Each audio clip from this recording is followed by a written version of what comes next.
రాష్ట్ర రాజకీయాల్లో నెల్లూరు జిల్లా రాజకీయం చాలా ప్రత్యేకం. ముఖ్యంగా నెల్లూరు సిటీ నియోజకవర్గం ఎప్పుడు వార్తల్లోనే నిలుస్తూ ఉంటుంది. ఇక్కడి నేతలు రాష్ట్ర స్థాయిలో చక్రం తిప్పుతుంటారు. అలాంటి నియోజకవర్గంలో అధికార విపక్షాల మధ్య పోటాపోటీ రాజకీయం కొనసాగుతుంది. ప్రస్తుతం నెల్లూరు సిటీ అభ్యర్థిగా ఖలీల్ అహ్మద్ను పోటీకి దింపారు. టీడీపీ తరపున మాజీ మంత్రి నారాయణ గెలుపు తనదే అంటున్నారు. అంతా Anil versus Narayana tough fight ఉంటుందని అనుకున్నా ప్రస్తుతం నారాయణ ముందు వైసీపీ అభ్యర్థి నిలబడలేరనే ప్రచారం ఉంది. ఇంతకీ ప్రజల అంతరంగం ఏంటి, సిటీలో పరిస్థితులు ఎలా ఉన్నాయనేది వేచి చూడాల్సిందే. రాజకీయాలకు పురిటిగడ్డగా నెల్లూరు జిల్లాని పిలుచుకుంటారు. ముఖ్యంగా నెల్లూరు సిటీ రాజకీయాలు రసవత్తరంగా జరుగుతూ ఉంటాయి. ఇక్కడ సిటీ నియోజకవర్గంలో ఉన్నటువంటి నేతలు జిల్లా రాజకీయాన్ని శాసిస్తుంటారు. ఒకవైపు అధికార విపక్ష పార్టీలు ప్రచార ఆర్భాటాలు ముందుకు కొనసాగుతుంటే కూటమి అభ్యర్థి మాజీ మంత్రి పొంగూరు నారాయణ తమదైన శైలిలో ప్రజల వద్దకు వెళ్తున్నటువంటి పరిస్థితి ఉంది. మరోవైపు వైఎస్ఆర్సీపీ పార్టీ అభ్యర్థి మైనార్టీకి చెందినటువంటి నేత ఖలీల్ అహ్మద్ తెరపైకి రావడంతో ఒక్కసారిగా నెల్లూరు సిటీ రాజకీయాలు పోటాపోటీగా ఉండబోతున్నాయి. మరి నెల్లూరు సిటీ నియోజకవర్గంలో ప్రజలు ఎవరి వైపు ఉండబోతున్నారు, ఎవరికి పట్టం కట్టబోతున్నారు, రాజకీయ పార్టీల బలబలాలు ఏంటో ఈ స్టోరీలో తెలుసుకుందాం రాండి.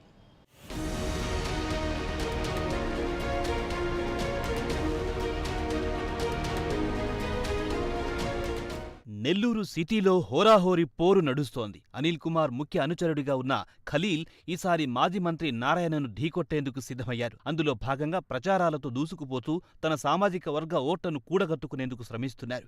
గెలుపోటముల గురించి ఆలోచించకుండా సరైన పోటీ ఇవ్వాలని అడుగులు వేస్తున్నారు. నారాయణను ఢీకొట్టి తన సత్తా ఏమిటో చాటాలని చూస్తున్నారు. నియోజకవర్గంలో 40% పైగా ఉన్న ముస్లిం, మైనార్టీ ఓట్లను తమ వైపు తిప్పుకుంటే తన గెలుపు ఈజీ అవుతుందన్న ధీమాతో ఖలీల్ ముందుకెళ్తున్నారు. అయితే ఇక్కడే ఖలీల్కు ఎదురు దెబ్బలు కూడా తగులుతున్నాయి. అప్పట్లో అనిల్కు సహకరించిన వారు ఇప్పుడు ఖలీల్కు దూరంగా ఉంటున్నారు. మరోవైపు తన సామాజిక వర్గానికి చెందిన నేతలకు మాత్రమే ఆయన ఎక్కువగా తెలుసు.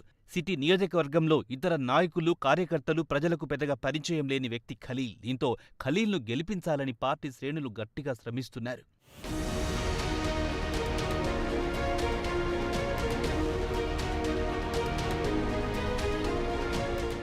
ఇక టీడీపీ అభ్యర్థి మాజీ మంత్రి నారాయణ కూడా ప్రచారంలో స్పీడును పెంచారు. గతంలో తాను మంత్రిగా నెల్లూరుకు పనిచేసిన అభివృద్ధి, ప్రజలకు చేసిన మేలు పదే పదే చెబుతూ తనను గెలిపించాలని కోరుతున్నారు. నారాయణను గెలిపించుకునేందుకు జనసేన, బీజేపీ నేతలు శ్రమిస్తున్నారు. నెల్లూరు నగరంలో పాగా వేసేందుకు ఐక్యంగా ముందుకు సాగుతున్నారు. టీడీపీ హయాంలో దాదాపు 5,200 కోట్ల రూపాయలు అభివృద్ధి చేశారు. ప్రజల మనస్సులో నిలిచిపోయేలా నారాయణ చెప్పడమే కాకుండా చేసి చూపించారు. అభివృద్ధి మంత్రమంటూ నారాయణ దూసుకుపోతున్నారు. వైసీపీ అభ్యర్థి మారడంతో నారాయణకు ఇది కలిసొచ్చే అంశమని రాజకీయ విశ్లేషకులు చెబుతున్నారు.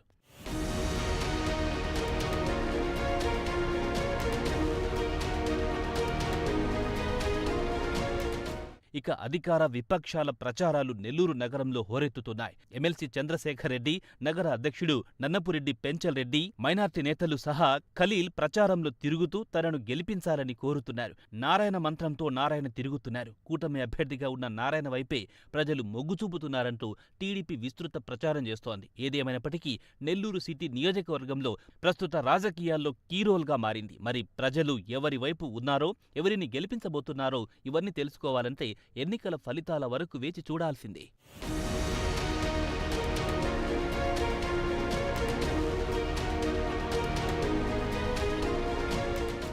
చూశారుగా, ఇది మొత్తానికి నెల్లూరు సిటీ రాజకీయ సమీకరణాలు శరవేగంగా మారుతున్నాయి. ఒకవైపు కూటమి అభ్యర్థి పొంగూరు నారాయణ జనసేన, బీజేపీ అభ్యర్థులతో దూసుకు వెళ్తుంటే ఆయన గతంలో చేసినటువంటి అభివృద్ధి కార్యక్రమాలను ప్రజల్లోకి విస్తృతంగా తీసుకెళ్తూ ఎక్కడికెక్కడ గెలుపు దిశగా ఆయన ముందుకు కొనసాగుతున్న పరిస్థితి కనపడతా ఉంది. మరోవైపు వైఎస్ఆర్సీపీ పార్టీ సిటీ మాజీ మంత్రి అనిల్ కుమార్ యాదవ్ను నెల్లూరు సిటీ నుంచి నరసరావుపేటకు పంపించడంతో నెల్లూరు సిటీ క్యాడర్లో కొంత ఆవేదన ఉంది. అయితే ఇక్కడ ఖలీల్ అహ్మద్ పేరు ప్రకటించిన తర్వాత వైఎస్ఆర్సీపీ పార్టీ కేడర్లో కానీ అదేవిధంగా ప్రజలకు పెద్దగా పరిచయం లేనటువంటి వ్యక్తి ఖలీల్ అహ్మద్, అదేవిధంగా ప్రత్యక్ష రాజకీయాల్లో తొలిసారిగా ఆయన నిలబడుతున్నటువంటి పరిస్థితుల్లో వైఎస్ఆర్సీపీ పార్టీకి కొంత కష్టకాలమేనంటూ కూడా జిల్లా రాజకీయంలో అయితే చర్చ అయితే కొనసాగుతుంది. మొత్తానికి నెల్లూరు సిటీ నియోజకవర్గంలో ఎవరు గెలుపొందుతారు, ప్రజలు ఎవరికి పట్టం కట్టబోతున్నారు, ప్రజలు ఎవరి వైపు ఉంటారో సార్వత్రిక ఎన్నికల వరకు కూడా వేచి చూడాల్సిన పరిస్థితి అయితే ఉంది. కెమెరా పర్సన్ వెంకయ్యతో నరేష్, నెల్లూరు నుంచి.